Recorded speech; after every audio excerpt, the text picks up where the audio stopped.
एक गांव में एक लड़की रहती थी। नाम था आराध्या। वह एक बहुत ही खुशनुमा और खामोश लड़की थी जो हमेशा से अपने घर के आसपास के जंगल में घूमने की शौकीन थी। लेकिन उसके साथ एक ऐसी घटना हुई जो उसे हमेशा के लिए डरा देने वाली रह गई। एक बार रात के समय जब सभी लोग सो गए थे, तब भी उसने अपने जंगली सफर का आनंद लिया। वह एकांत में चली गई और धीरे धीरे गहरे जंगल के अंदर चली गई।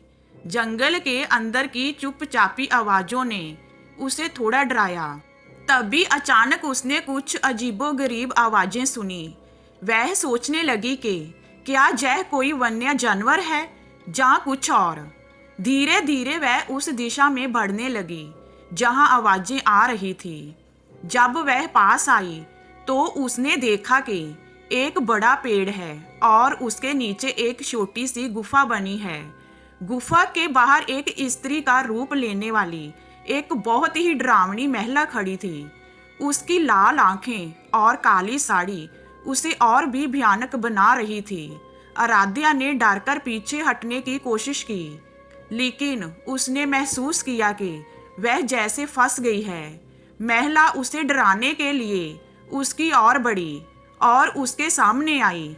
गहरी आवाज में बोली, तू मेरे वन का आबादी बढ़ाने वाली है। तू मुझसे मुखातिब हो गई है। अब तू मेरी गुलाम होगी।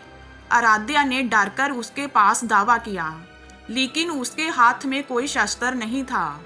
महिला की दृष्टि ने उसे अंदर करने की कोशिश की, लेकिन उसने अब तक कोई अच्छी तरह से परास्तव नहीं होने की चेष्टा की।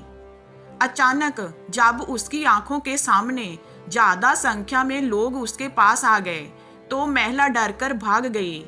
आराध्या ने ध्यान से देखा और उसने लोगों को पहचान लिया। वह विश्वासी थे और उन्होंने आराध्या को उस अनजाने जंगल से बाहर निकाल लिया। आराध्या ने सीखा कि वहां अकेले में जाने की गलती कभी नहीं करनी चाहिए और उसने कभी अपनी स्वतंत्रता की कीमत को समझा। उसके बाद से वह हमेशा साथी के साथ जंगल में घूमती रही, लेकिन कभी भी अकेले नहीं। तो ये हमारी स्टोरी आपको कैसी लगी हमें कमेंट में बताइए। लाइक कीजिए, शेयर कीजिए एंड वॉचिंग के लिए थैंक यू।